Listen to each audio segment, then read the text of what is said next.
नमस्कार, Byju's exam prep IAS Hindi platform पर आपका स्वागत है। आज हम लोग 28 फरवरी 2022 के द हिंदू समाचार पत्र का विश्लेषण करेंगे, जो कि आपके आगामी संघ लोक सेवा आयोग के प्रारंभिक एवं मुख्य परीक्षा के दृष्टिकोण से लाभदायक सिद्ध हो सकता है। तो आइए पहले सत्र के विषय की चर्चा कर लें। तो पहला टॉपिक है प्लास्टिक की समस्या से निपटना। तो यह वैश्विक समस्या है, इसके साथ साथ भारत भी इस प्लास्टिक की समस्या से जूझ रहा है। तो इसमें हम बात करेंगे कि प्लास्टिक क्या होता है और इसके साथ साथ इस प्लास्टिक के स्रोत क्या हैं और यह समुद्री पारिस्थितिकी तंत्र को कैसे अवक्रमित कर रहा है। तो इससे निपटने के लिए क्या योजनाएं हैं अंतर्राष्ट्रीय स्तर पर और इसके साथ साथ भारतीय स्तर पर। और दूसरा है विज्ञान की सच्ची भावना को मूर्त रूप देने का दिन। तो दोस्तों, आज जैसा कि 28 फरवरी है, राष्ट्रीय विज्ञान दिवस, तो इसके बारे में चर्चा करेंगे। और तीसरा टॉपिक होगा यूक्रेन संकट और भारत की दुविधा। तो जैसा कि यूक्रेन और रसिया के बीच में युद्ध छिड़ गया है, अब ऐसे में भारत के लिए दुविधा हो गई है कि भारत किस ओर जाए। एक तरफ अमेरिका और यूरोपियन देश भारत पर दबाव बना रहे हैं संयुक्त राष्ट्र संघ में वोटिंग के लिए कि वह जो है यूक्रेन की तरफ बात करे। मानवता पर संकट छाया हुआ है, ऐसे में रूस का विरोध करे। लेकिन भारत की जो स्थिति है, भारत की जो परिस्थिति है, भारत की जो कह सकते हैं वैदेशिक जो संरचना है, उसके यह प्रतिकूल दिख रहा है। तब ऐसे में यह भारत के लिए दुविधा हो जाती है कि वह किस ओर जाए। तो इन सब बातों की चर्चा करेंगे। और चौथा टॉपिक होगा भारत को यूएनजीए में कठिन विकल्पों का सामना करना पड़ेगा। और अंत में बात करेंगे मुख्य परीक्षा अभ्यास प्रश्न की, जिसमें 2 प्रश्नों के उत्तर की संरचना की चर्चा हम लोग प्रायः करते हैं।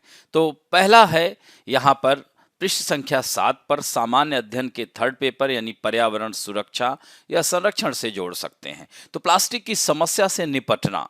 संयुक्त राष्ट्र पर्यावरण सभा की बैठक प्लास्टिक खपत को कम करने में वैश्विक सहयोग के लिए आगे का रास्ता तय कर सकती है। तो चूंकि अभी आने वाले दिनों में बैठक होने वाली है, फरवरी मार्च में ही, तो यहाँ पर संयुक्त राष्ट्र पर्यावरण कार्यक्रम, जो कि पिछले साल एक जारी रिपोर्ट में यही कहा था, रिपोर्ट में यह अनुमान लगाया था कि अगर कोई सार्थक कार्रवाई नहीं की गई तो जलीय पारिस्थितिकी तंत्र में प्लास्टिक कचरे का उत्सर्जन 2040 तक 3 गुना हो सकता है। तो इस प्रकार फरवरी मार्च 2022 में संयुक्त राष्ट्र पर्यावरण सभा की बैठक इस संबंध में वैश्विक सहयोग के लिए एक रास्ता तय कर सकती है। दोस्तों, अध्ययन के मुताबिक 6,551 जांचे गए जलीय जीवों में से 11% ने समुद्री प्लास्टिक के मलबे को निगल लिया था। तो इस तरह से देख सकते हैं कि समुद्री पारिस्थितिकी तंत्र है, पूरी तरह से अवक्रमित हो रहा है। तो इस पर ध्यान देने की आवश्यकता है। तो ये जो संयुक्त राष्ट्र पर्यावरण कार्यक्रम द्वारा जो यह जारी किया गया था, इसका नाम था from pollution to solution, a global assessment of marine litter and plastic pollution.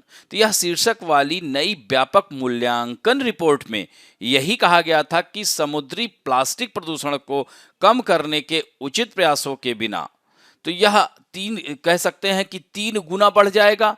तो यानी 2016 का स्तर जो था 9 से 14 मिलियन टन प्रति वर्ष से 3 गुना बढ़कर 2040 तक कितना हो जाएगा, 23 से 37 मिलियन टन प्रति वर्ष होने का अनुमान है।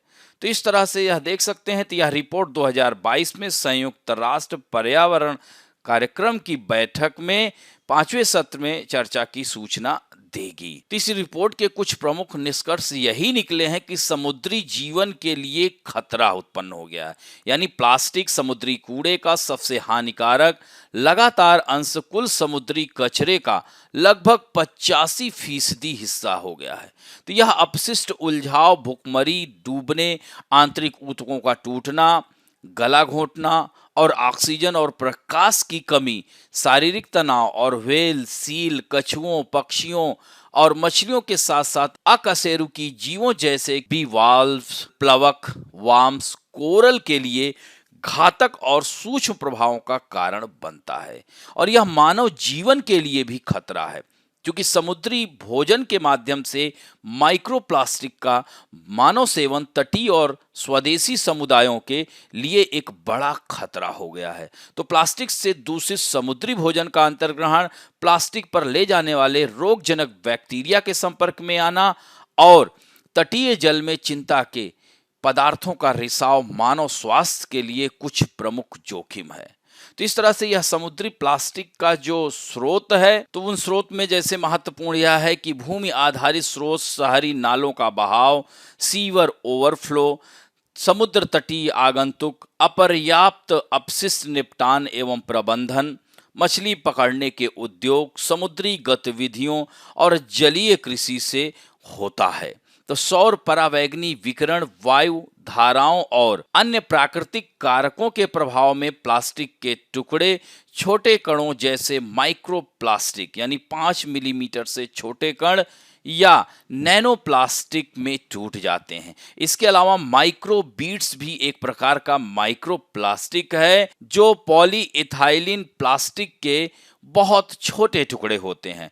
इन्हें स्वास्थ्य और सौंदर्य उत्पादों जैसे क्लींजर और टूथपेस्ट में एक्सफोलिएंट के रूप में शामिल किया जाता है। तो ये छोटे कण आसानी से जल निस्पंदन तंत्र के माध्यम से गुजरते हैं और समुद्र तथा झीलों में समा जाते हैं। तो ये तो रहे स्रोत। तो लेखक ने इसमें समुद्री प्लास्टिक कचरे को एक नकारात्मक बहिर्भाव के रूप में इंगित किया है, यानी समुद्र में प्लास्टिक प्रदूषण चिंताजनक स्तर पर पहुंच रहा है और यह आगे भी बढ़ता रहेगा।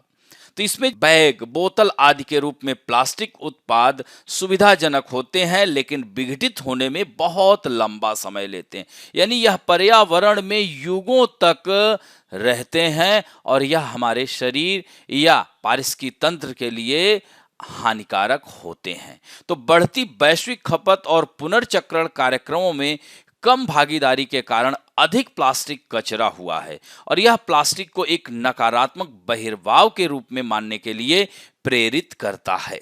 हमें प्लास्टिक की खपत की सामाजिक लागत का विश्लेषण करने की आवश्यकता है जो मुख्य रूप से समुद्री जीवन को नुकसान पहुंचा रहा है और यह समुद्री जीवन पर निर्भर आबादी के एक बड़े हिस्से की आजीविका को प्रभावित कर रहा है। हालांकि दुनिया भर के कई क्षेत्रों में प्लास्टिक की थैलियों पर प्रतिबंध लगा दिया गया है। यह दृष्टिकोण एक स्थायी पर्यावरण अंतरपीढ़ीगत इक्विटी को बढ़ावा देता है, तो समुद्री एवं वन्य जीव पारिस्थितिकी तंत्र को बचाता है और मिट्टी की गुणवत्ता को पुनर्स्थापित करता है।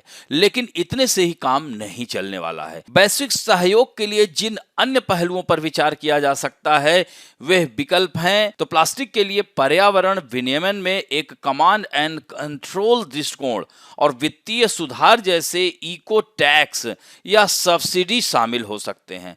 तो इस तरह के एक विनियमन की दक्षता इसकी वास्तुकला पर निर्भर करती है कि यह कितनी अच्छी तरह से नियोजित, डिजाइन और क्रियान्वित की जाती है। तो यह विश्वसनीय, पारदर्शी और पूर्वानुमेय होना चाहिए और एक कर की दर विशेष रूप से सावधानी पूर्वक निर्धारित करने की आवश्यकता है और एक निवारक के रूप में कार्य करना चाहिए। तो सामान्य तौर पर प्लास्टिक पर कर की दर अनुपालन की लागत से अधिक होनी चाहिए। प्लास्टिक के उत्पादन, खपत या निपटान के विभिन्न चरणों में इको कर लगाए जा सकते हैं। प्लास्टिक के कारण प्रदूषण उत्पादन चरण के दौरान हो सकता है। प्रदूषण फैलाने वाले इनपुट पर टैक्स लगाने का यही तर्क है क्योंकि यह निर्माता को क्लीनर विकल्प तलाशने के लिए मजबूर करता है। खपत के चरण के दौरान प्रदूषण भी होता है और इस प्रकार खपत को हतोत्साहित करने के लिए एक इको टैक्स की सिफारिश की जाती है। तो इसके लिए प्रदूषकों या प्रदूषक नियंत्रक प्राधिकरण को प्लास्टिक के उत्पादन या उपभोग की प्रक्रिया में उत्सर्जन या निस्सरण करने की रिकॉर्डिंग के लिए मीटर स्थापित करने की आवश्यकता हो सकती है। तभी इस समस्या से निजात पाया जा सकता है। अब बात करते हैं सामाजिक लागत का आकलन भी आवश्यक है। क्योंकि स्थानीय, क्षेत्रीय, वैश्विक संदर्भों में सामाजिक लागत का अलग मूल्यांकन किया जाना चाहिए। प्लास्टिक पर पर्यावरण कर की दरें वस्तुओं और सेवाओं के उत्पादन, खपत या निपटान से जुड़ी नकारात्मक बहिर्वाह से उत्पन्न होने वाली सीमांत सामाजिक लागत के बराबर होनी चाहिए। इसके लिए स्वास्थ्य, पर्यावरण आदि पर प्रतिकूल प्रभावों के वैज्ञानिक आकलन के आधार पर पर्यावरण को होने वाली क्षति के मूल्यांकन की आवश्यकता है और इस प्रकार प्लास्टिक पर पर्यावरण कर की दर मूल्यांकन की गई सीमांत सामाजिक लागत के अनुरूप तय की जा सकती है। तो इस प्रकार प्लास्टिक के खिलाफ व्यापक नीतिगत उपायों में आमतौर पर 3 पूरक गतिविधियां शामिल हो सकती हैं। वह कौन कौन? मौजूदा करों और सब्सिडी को हटाना जिनका नकारात्मक पर्यावरणीय प्रभाव पड़ता है, प्लास्टिक के विभिन्न प्रकारों या ग्रेडों को ध्यान में रखते हुए और पर्यावरण के अनुकूल तरीकों से मौजूद करों का पुनर्गठन। कुछ अन्य सुझाव भी हैं जो रचनात्मक हो सकते हैं और प्लास्टिक की खपत को कम करने के लिए प्रभावी नीतिगत समाधान भी हो सकते हैं। तो इनमें बेहतर अपशिष्ट प्रबंधन के माध्यम से प्लास्टिक के बहुउपयोग को बढ़ावा देना और प्लास्टिक के हानिकारक उपयोग पर जनता को शिक्षित करना, जागरूक करना, वैकल्पिक विकास के लिए अनुसंधान और विकास गतिविधियों के लिए सब्सिडी प्रदान करना, उचित निपटान तंत्र और अपशिष्ट प्रबंधन और सड़कों जैसे रचनात्मक उपयोग के लिए कचरे का उपयोग शामिल। चूंकि प्लास्टिक को फिर से पानी से बाहर निकालना असंभव है, इसलिए नीति निर्माताओं को इसे पहले स्थान पर महासागरों में प्रवेश करने से रोकने पर ध्यान देना चाहिए। क्योंकि कुछ अध्ययनों से पता चला है कि अगर आज भी ऐसा होता है तो समुद्री माइक्रो प्लास्टिक की मात्रा दशकों तक बढ़ती रहेगी। तो प्लास्टिक से पड़ने वाले बुरे प्रभाव पर तत्काल उपाय करने और लगाम लगाने की आवश्यकता है। भारत की तरफ से प्लास्टिक कचरा प्रबंधन नियम 2016 के मुताबिक प्लास्टिक कचरे के पृथक्करण, संग्रहण, प्रसंस्करण और निपटान के लिए बुनियादी ढांचे की स्थापना, इसी तरह से प्लास्टिक अपशिष्ट प्रबंधन संशोधन नियम 2018 के माध्यम से विस्तारित उत्पादक उत्तरदायित्व, जिसे ईपीआर कहते हैं, इसकी अवधारणा भी पेश की गई है और भारत 2022 तक सिंगल यूज प्लास्टिक से मुक्त करने के लिए देश में सिंगल यूज प्लास्टिक पर पूर्ण प्रतिबंध लगा देगा। तो इस तरह से 2022 के अंत तक पूरी तरह से यह प्रतिबंध लगा देगा। तो इस तरह से हम निष्कर्षतः कह सकते हैं कि दुनिया भर में प्लास्टिक से पड़ने वाले बुरे प्रभावों पर तत्काल उपाय करने और लगाम लगाने की आवश्यकता है। हमें प्लास्टिक पर रोक लगाने की एक अच्छी नीति रूपरेखा की आवश्यकता है और यह एक वैश्विक समस्या है, इसे वैश्विक समाधान की आवश्यकता है। अब बढ़ते हैं दूसरे पृष्ठ संख्या 6 पर, विज्ञान और प्रौद्योगिकी से जोड़ सकते हैं। जीएस के 3rd पेपर में विज्ञान की सच्ची भावना को मूर्त रूप देने का दिन। तो यह भारत को एक ऐसे बौद्धिक माहौल की जरूरत है जो मुक्त हो, स्वतंत्र हो, जो राष्ट्रीय विज्ञान दिवस जो आज मनाया जा रहा है उसे बढ़ावा देना चाहिए।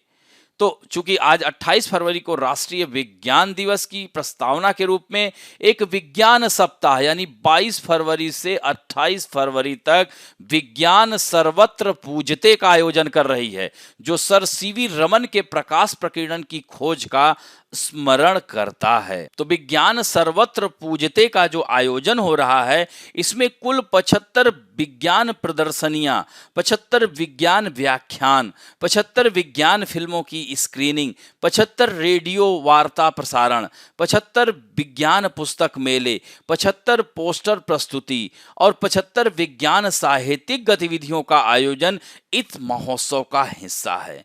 तो हाइब्रिड मोड में आयोजित होने वाले इन आयोजनों में 75 पुरस्कार भी शामिल हैं और इसके लिए 75 स्थानों और संबंधित भागीदारी संगठनों की पहचान की गई है, जिससे यह कार्यक्रम स्थानीय भारतीय भाषाओं, अंग्रेजी और हिंदी के अलावा में भी संचालित किया जा सके। तो इस तरह से यह सप्ताह से चल रहा है कार्यक्रम का आयोजन और वो कहाँ हो रहा है? राष्ट्रीय राजधानी दिल्ली। इसके अलावा एक साथ 75 स्थानों, उत्तर में जैसे लेह, श्रीनगर से लेकर दक्षिण में पोर्ट ब्लेयर व लक्षद्वीप के कावारत्ती और पश्चिम में दमन व अहमदाबाद से लेकर पूरब में ईटानगर, कोहिमा, आइजोल में इसका आयोजन किया जा रहा है। तो यह कार्यक्रम युवाओं को भारत भारत की वैज्ञानिक उपलब्धियों पर गर्व करने के लिए तैयार किया गया है। तो इस अवसर पर राष्ट्रवादी मिशन के रूप में उपयोग करना दुर्भाग्यपूर्ण है। इसके विपरीत इस घटना का उपयोग विज्ञान की सच्ची भावना का जश्न मनाने के लिए किया जाना चाहिए, जो सभी प्रकार की बौद्धिक कटौती को चुनौती देता है। इस प्रकार हमारे अकादमिक केंद्रों में आलोचनात्मक सोच को बढ़ावा देता है। इस तरह से एक प्रमुख भौतिक विज्ञानी फ्रीमैन डायसन ने अपनी पुस्तक द साइंटिस्ट एज रिबेल में इस बारे में स्पष्ट तर्क दिया है कि असहमति विज्ञान की आत्मा क्यों है। एक अद्वितीय वैज्ञानिक दृष्टि जैसी कोई चीज नहीं है, बल्कि यह एक अद्वितीय काव्य दृष्टि है। विज्ञान आंशिक और परस्पर विरोधी दृष्टिकोणों का संग्रह है। तो विज्ञान की दृष्टि विशेष रूप से पश्चिमी नहीं है। यह अरब, भारतीय या जापानी या चीनी से अधिक पश्चिमी नहीं है। आधुनिक विज्ञान के विकास में अरबों और भारतीयों और जापानी तथा चीनियों का भी हिस्सा था। और जो विज्ञान के बारे में सच है वह कविता के बारे में भी सच है। कविता का आविष्कार पश्चिमी देशों ने नहीं किया था। कविता और विज्ञान पूरी मानवता को दिए गए उपहार हैं। तो अरब गणितज्ञ और खगोल शास्त्री उमर खयाम के लिए विज्ञान इस्लाम की बौद्धिक बाधाओं के खिलाफ एक विद्रोह था, और एक विद्रोह जिसे उन्होंने अपने अतुलनीय छंदों में अधिक सरल रूप से व्यक्त किए थे। डायसन का मुख्य निष्कर्ष यही है कि विज्ञान सार्वभौमिक है, जिसे संगीत, नृत्य या कविता, भारतीय, अमेरिकी या चीनी विज्ञान जैसा कुछ भी नहीं है।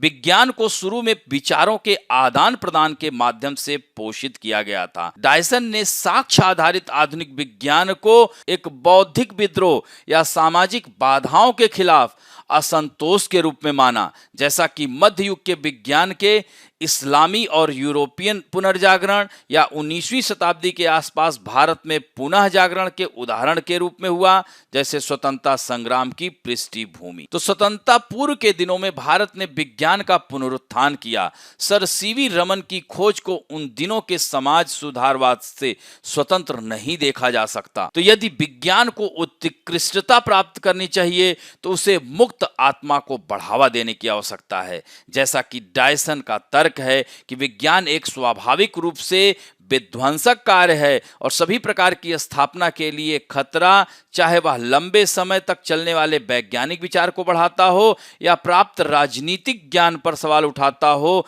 या तर्कहीनता। तो वह लिखता है कि विज्ञान सभी संस्कृतियों में स्वतंत्र आत्माओं का एक गठबंधन है, जो स्थानीय अत्याचार के खिलाफ विद्रोह करता है, जिसे प्रत्येक संस्कृति को अपने बच्चों पर थोपती है। तो इस तरह के विचार आइंस्टीन जैसे महान भौतिकविदों के भी दिमाग में आए, जिन्होंने वैज्ञानिक सिद्धांतों को उलट दिया था। और बहुत पहले गैलीलियो, निकोलस कोपरनिकस ने भी अपनी धार्मिकता के बावजूद प्रचलित ज्ञान के खिलाफ कड़ा रुख अपनाया। तो भारत के लिए अब एक छद्म विज्ञान की स्थापना की आवश्यकता है। तो भारतीय परिवार का जो परिदृश्य है वह सत्तावादी और प्रत्यसत्तात्मक है, हालांकि अपने व्यवहार में आज्ञाकारी के प्रति उदार है। तो प्रारंभ में बच्चों को सामूहिक स्व के प्रति संवेदनशील बनाया जाता है। हम स्वयं के नुकसान के साथ बढ़ते हैं और एक व्यक्ति के रूप में अपनी योग्यता को समाहित करना सीखते हैं। इस प्रकार एक भारतीय को अपनी व्यक्तिगत ताकत के बजाय परिवार की अखंडता, धर्म, जाति और क्षेत्रीय पहचान को बनाए रखने के लिए सांस्कृतिक रूप से तैयार किया जाता है।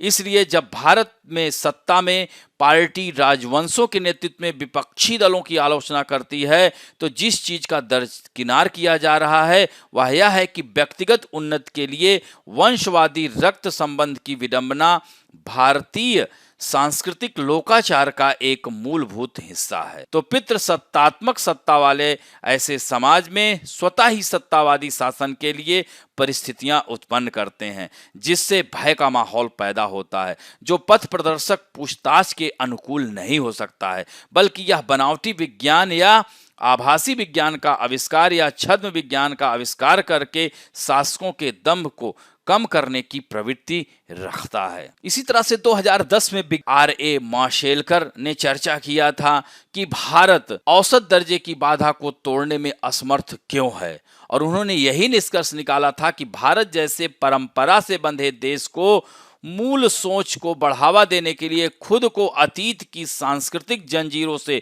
मुक्त करने की जरूरत है। तो इस तरह से सांस्कृतिक बदलाव को पूरा करना आसान नहीं है, खासकर जो परंपरा से बंधे समाज में है, और कार्यस्थलों के भीतर और बाहर मूल्यों के परिवर्तन में सक्रिय रूप से संलग्न होकर एक स्वतंत्र और निरंकुश बौद्धिक वातावरण को बढ़ावा देना वैज्ञानिकों का विशेष कर्तव्य है। तो एक मौलिक चुनौती निश्चित रूप से संस्थानों के भीतर सामाजिक लोकतांत्रिक मानदंडों को कैसे मजबूत किया जाए, भारतीय विविधता और बहुलता के प्रतिनिधि में, तभी अकादमिक केंद्र विचारों का हम बाजार बन सकेंगे। तो राष्ट्रीय विज्ञान दिवस को ऐसे मंचों की पेशकश करनी चाहिए जहां इस तरह के विषयों पर स्वतंत्र चर्चा का आयोजन किया जाता है, जो विज्ञान की सच्ची भावना का प्रतीक है, और इस प्रकार इसकी जबरदस्त परिवर्तनकारी शक्ति को यह उजागर करता है। अब बढ़ते हैं तीसरे महत्वपूर्ण सामान्य अध्ययन के सेकंड पर, अंतर्राष्ट्रीय संबंध में डाल सकते हैं यूक्रेन संकट और भारत की दुविधा। तो यूक्रेन के खिलाफ रूसी हमलों के सवाल पर नई दिल्ली ने मॉस्को समर्थक रुख अपनाया है। तो यूक्रेन के खिलाफ रूसी आक्रमण के प्रति नई दिल्ली की प्रतिक्रिया को कठोर भू राजनीतिक परिस्थितियों द्वारा आकार दिया गया प्रतीत होता है, क्योंकि यह अपनी प्रामाणिक मान्यताओं या प्राथमिकताओं की तुलना में बीच में है। पिछले हफ्ते के अंत में भारत ने संयुक्त राष्ट्र सुरक्षा परिषद के एक प्रस्ताव से परहेज किया, और हमारे देश के प्रधानमंत्री नरेंद्र मोदी, जिन्होंने युद्ध छिड़ने पर रूसी राष्ट्रपति व्लादिमीर पुतिन से बात भी की थी और हिंसा की तत्काल समाप्ति का आह्वान किया, और अब तक भारत में यूक्रेनी राजदूत इगोर पोलिखा की भावुक अपील पर ध्यान देने से इनकार कर दिया है, जिसमें प्रधानमंत्री से मध्यस्थता करने का आग्रह किया गया है। तो इस तरह से पुतिन के साथ रूसी सैन्य प्रगति को रोकने के लिए यूएनएससी के गतिरोध के साथ संयुक्त राज्य अमेरिका, पश्चिम और रूस दोनों के मित्र और यूक्रेन द्वारा उत्साहपूर्वक आग्रह किया गया। तो नई दिल्ली प्रतिद्वंदी पक्षों के बीच कुछ आवश्यक मध्यस्थता करने के लिए विशेष रूप से स्थित है, लेकिन इसने हाशिए पर रहने और अपरिहार्य न्यूनतम से अधिक कुछ नहीं करने का विकल्प चुना।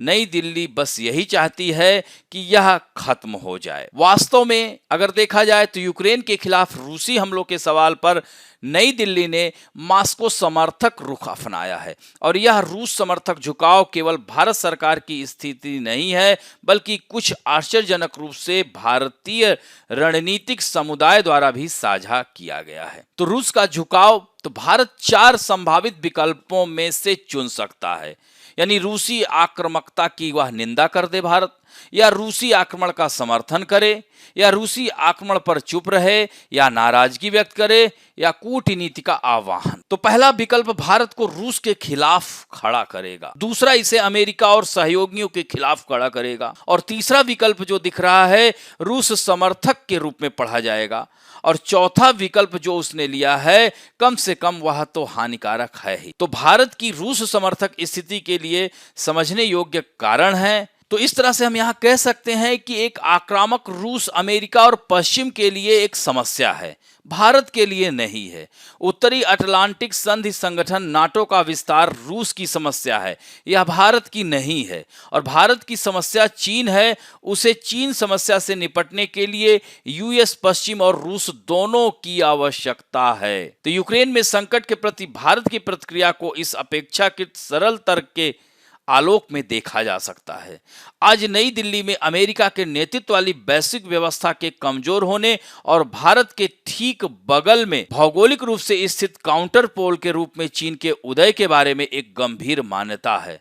तो इस क्षेत्र से अमेरिका की वापसी और प्रमुख सिस्टम शेपर के रूप में इसके पतन ने भू क्षेत्र राजनीति में भारत के स्थान को जटिल बना दिया है। तो चीन की उभरती महाशक्ति के रूप में और रूस को अपने रणनीतिक सहयोगी के रूप में अमेरिका के नेतृत्व वाली वैश्विक व्यवस्था को चुनौती देना ऐसे समय में जब चीन ने भारत के साथ अपने आक्रामक इरादों पर बार बार कार्रवाई की है और जब भारत पहले से कहीं ज्यादा अमेरिका के सबसे करीब है, तो अपने इतिहास में पहले भारत के लिए एक अनूठी और अभूतपूर्व चुनौती पेश करता है।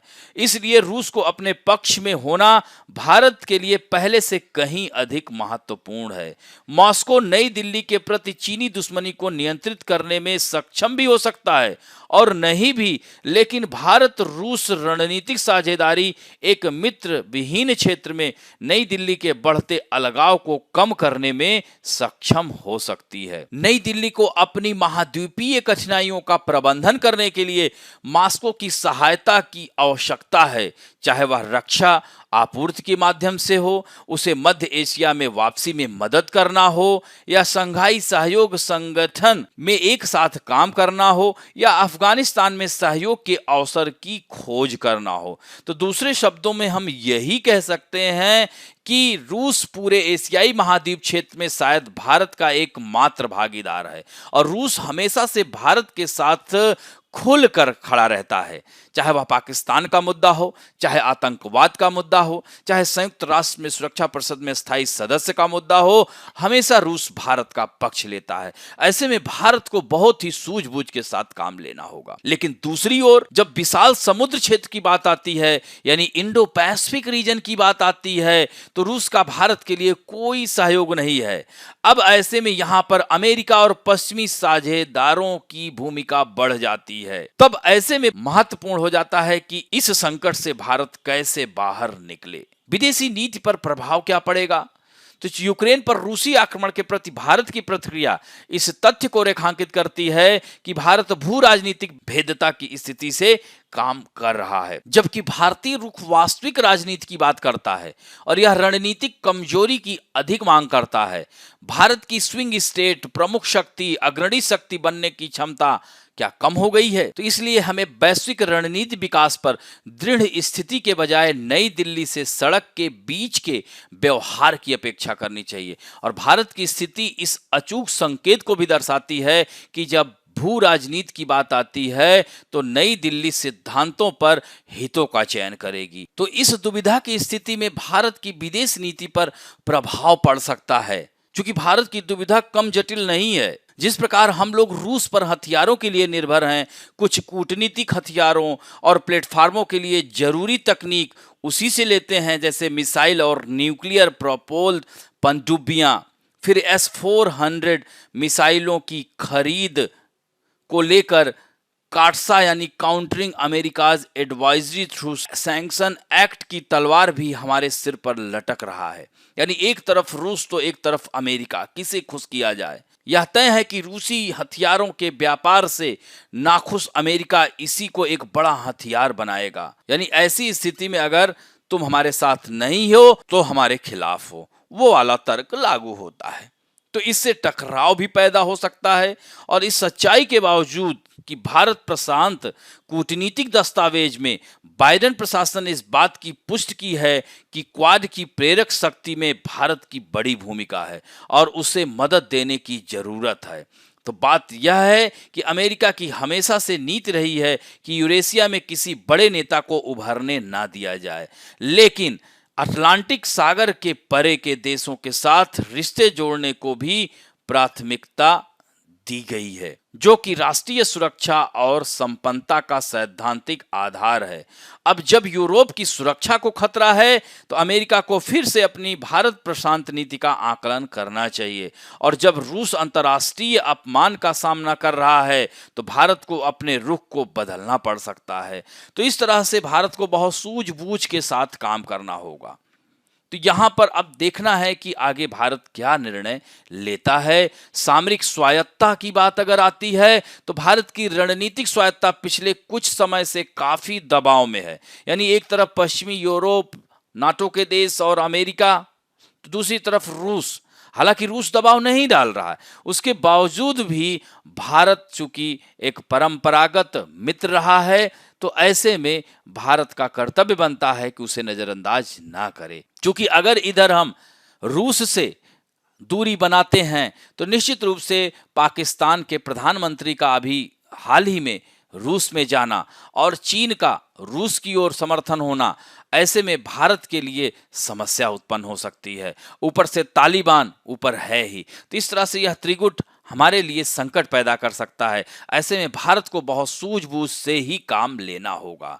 तो निष्कर्षतः हम कह सकते हैं कि हथियारों को लेकर भारत रूस पर निर्भर है, दूसरी तरफ अमेरिका से भी भारत के ढेर सारे हित सत्ते हैं। अब बढ़ते हैं पृष्ठ संख्या 6 और 8 पे। सामान्य अध्ययन के 2 अंतर्राष्ट्रीय संबंध से ही जोड़ सकते हैं, यह भी यूक्रेन से संबंधित है। तो भारत UNGA में कठिन विकल्पों का सामना करना पड़ेगा भारत को। रूस को अलग थलग करने की मांग कर रहे US यूरोपीय देशों का दबाव है, किस पर? हमारे भारत पर। और भारत के पास परहेज करने के अच्छे कारण थे, लेकिन अगर संघर्ष बिगड़ता है तो उसे अपने रुख पर फिर से विचार करना पड़ सकता है। यानी यूक्रेन पर रूसी आक्रमण की निंदा करने के अपने प्रस्ताव में संयुक्त राष्ट्र सुरक्षा परिषद में विफल अमेरिका और यूरोपीय सहयोगी अब संयुक्त राष्ट्र महासभा में मॉस्को के कार्यों की निंदा सुनिश्चित करने की योजना बना रहे हैं, जहां उन्हें पहले से ही 80 से अधिक देशों का समर्थन प्राप्त है। यूक्रेन में रूसी कार्रवाई की निंदा करते हुए संयुक्त राष्ट्र सुरक्षा परिषद के प्रस्ताव 8979 से दूर रहने के बाद भारत को अमेरिका और यूरोपीय नेतृत्व वाले गठबंधन के साथ और अधिक कठिन विकल्पों का सामना करना पड़ रहा है, जो अब रूस को अलग थलग करने के उद्देश्य से संयुक्त राष्ट्र महासभा में मतदान देने के लिए जोर दे रहा है। तो इस तरह से देख सकते हैं कि भारत की दुविधा दोनों तरफ, एक तरफ रूस है तो एक तरफ अमेरिका और यूरोपियन देश हैं। हालांकि सिर्फ भारत के लिए ही समस्या नहीं है, चीन के लिए भी समस्या हो गई है, क्योंकि चीन ने खुलकर यूक्रेन का विरोध कर दिया है और रूस के साथ चला गया है, जबकि चीन ने यूक्रेन से ढेर सारी सैन्य तकनीकी विकास जो अपना किया है यूक्रेन की मदद से किया है। अब ऐसे में यूक्रेन से चीन के रिश्ते खत्म ही होंगे। इसके साथ साथ चीन जो है यूरोपियन देशों में बहुत सारा निवेश किया हुआ है, ऐसे में हो सकता है कि यूरोपियन देश भी चीन से दूरी बनाने लगें, और अमेरिका तो है ही चीन का विरोधी। तो इस तरह से कह सकते हैं कि यह दबाव सिर्फ भारत के लिए ही नहीं है। और पुतिन ने संयुक्त राष्ट्र के चार्टर आर्टिकल 51 का हवाला दिया है और इसमें कहा गया है कि सदस्य देशों को आत्मरक्षा में कार्रवाई करने का अधिकार है। और आज यह जो समस्या उत्पन्न हुई है इसमें कहीं ना कहीं यूरोपियन देश और अमेरिका का भी बहुत बड़ा हाथ है, क्योंकि अमेरिका और नाटो ने पूरी तरह से यूक्रेन का समर्थन किया और यूक्रेन इस परिणति पर पहुंच गया, और आज देखा जाए तो पूरी तरह से उसको सहयोग नहीं दे रहा है। तो ऐसे में यह देखा जा सकता है, चूंकि रूस ने जो संधियां हुई थी, चाहे वह मिन्स्क समझौता था, तो उसके अनुरूप यूरोपियन देश उस पर खरे नहीं उतरे। वह अमेरिका नहीं उतरा, नाटो नहीं उतरा, और नाटो अपनी विस्तारवादी नीति, जब सोवियत संघ का विघटन हो गया है तो फिर जो है नाटो क्यों अपना विस्तार कर रहा है। तो ऐसे में रूस को आक्रमण करने के लिए इन लोगों ने प्रेरित किया है। तो भारत रूस रक्षा और रणनीतिक साझेदारी के अलावा जब कश्मीर पर बैठक के प्रस्तावों को रोकने की बात आती है तो रूस भारत का सबसे भरोसेमंद P5 सहयोगी है। और जर्मन विदेश मंत्रालय के एक विशेष रूप से कड़े बयान में कहा गया है कि दुनिया भर में एक स्वर में बोलना महत्वपूर्ण है। रूस के राष्ट्रपति पुतिन एक हमलावर हैं, उन्होंने अंतर्राष्ट्रीय कानून और यूरोपियन शांति व्यवस्था का उल्लंघन किया है। तो अब ऐसे में पूरे देश को एकत्र करने का प्रयास कर रहा है अमेरिका और यूरोपीय देश, और रूस के खिलाफ खड़ा करने का पूरा जुगत कर रहा है। ऐसे में समय रहते हुए चीन और भारत दोनों चाह रहे हैं कि जल्द से जल्द यह युद्ध समाप्ति की ओर हो, नहीं तो इन दोनों के लिए अंतर्राष्ट्रीय स्तर पर समस्या उत्पन्न हो सकती है। तो कह सकते हैं स्थलीय सुरक्षा के साथ साथ समुद्री सुरक्षा, तो स्थलीय सुरक्षा में सबसे महत्वपूर्ण योगदान रूस का है, तो समुद्री सुरक्षा में यानी इंडो पैसिफिक में अमेरिका का है, यूरोपियन देशों का। तो अब ऐसे में भारत को दोनों की आवश्यकता है, और यहां पर कहीं ना कहीं तटस्थवादी नीति का भी भारत प्रयोग कर सकता है। लेकिन चूंकि अब भारत वैश्विक शक्ति के रूप में आगे बढ़ रहा है तो कोई ना कोई कदम उठाना पड़ेगा ही। लेकिन यह भारत के लिए काफी वर्तमान समय में असमंजस की स्थिति है। अब बढ़ते हैं मुख्य परीक्षा अभ्यास प्रश्न में। प्लास्टिक पर्यावरण में लंबी अवधि तक बना रहता है, यह सही है, जो कि वन्य जीवन के लिए खतरा बन जाता है और विषाक्त पदार्थों को फैलाता है। तो प्लास्टिक फुटप्रिंट को कम करने की दिशा में भारत के प्रयासों की चर्चा करें। तो प्लास्टिक पेट्रोलियम से बना एक सिंथेटिक कार्बनिक बहुलक है। इसमें विभिन्न प्रकार के अनुप्रयोगों के लिए आदर्श रूप से यह अनुकूल गुण होते हैं और यह सस्ते होते हैं। इनका परिवहन खर्च कम होता है, यही कारण है कि लोग इसका प्रयोग करते हैं। लेकिन यह पर्यावरण में कई युगों तक बने रहते हैं और यह नष्ट नहीं होते हैं, जिसकी वजह से पूरा पारिस्थितिकी तंत्र यह अवक्रमित करते हैं, चाहे वह समुद्री पारिस्थितिकी तंत्र हो, चाहे वह स्थलीय पारिस्थितिकी तंत्र हो। यहाँ पर लिखते हुए आपको मुख्य भाग में जाना है कि पर्यावरण के लिए ज्यादा नुकसानदेह माने जाने वाले प्लास्टिक, इसके बारे में आपको चर्चा करें कि यह किस प्रकार नुकसानदेह है, प्लास्टिक से होने वाले नुकसान को बताएं और यह समुद्र में कैसे जो है फैल रहा है, उसके इसके स्रोत की चर्चा करें सब प्लास्टिक कचरे के, और इसके फुटप्रिंट में कम करने की दिशा में अंतर्राष्ट्रीय एवं भारत के प्रयासों की भी चर्चा करना है। तो दुनिया भर में प्लास्टिक से पड़ने वाले बुरे प्रभावों पर तत्काल उपाय करने की आवश्यकता है, इसको निष्कर्ष में कह सकते हैं। और इस तरह से भारत के प्रयास में यह भी बता सकते हैं कि भारत जो है 2022 के अंत तक सिंगल यूज प्लास्टिक पर पूर्ण प्रतिबंध लगा देगा और करीब 60 से अधिक देशों ने इस पर किया है। तो यहां पर यह वैश्विक समस्या है, न कि एक भारत की समस्या है। अब बढ़ते हैं दूसरे प्रश्न की ओर। आलोचनात्मक सोच को बढ़ावा देने के लिए भारत को अतीत की सांस्कृतिक जंजीरों से मुक्त होना चाहिए और कथन के आलोक में परीक्षण कीजिए कि राष्ट्रीय विज्ञान दिवस युवाओं की एक नई पीढ़ी का पोषण कैसे कर सकता है। तो आपने देखा कि विज्ञान सर्वत्र पूजते, तो इस विषय पर यह एक साप्ताहिक कार्यक्रम चलाया जा रहा है। आजादी के 75 वर्षों में देश के वैज्ञानिकों ने कई उपलब्धियां हासिल की है। तो भूमिका में आपको यही बताना संक्षिप्त में राष्ट्रीय विज्ञान दिवस की चर्चा करते हुए यह कथन की आलोचनात्मक सोच को बढ़ावा देने के लिए भारत को अतीत की सांस्कृतिक जंजीरों से मुक्त होना पड़ेगा। और इस तरह से मुख्य भाग में आपको विज्ञान सर्वत्र पूज्यते और इस कार्यक्रम को, यह जो साप्ताहिक कार्यक्रम चल रहा है, इसको बताते हुए यह दिवस युवाओं की एक नई पीढ़ी को कैसे पक्ष पोषित कर सकता है उसको बताते हुए अंत पर निष्कर्ष में आना है। इस तरह से आज का अंक यहीं समाप्त करते हैं। आशा करता हूं कि आज का वीडियो आप लोगों को अच्छा लगा होगा। अच्छा लगे तो प्लीज लाइक, शेयर, सब्सक्राइब और बेल आइकन दबाना ना भूलें। धन्यवाद।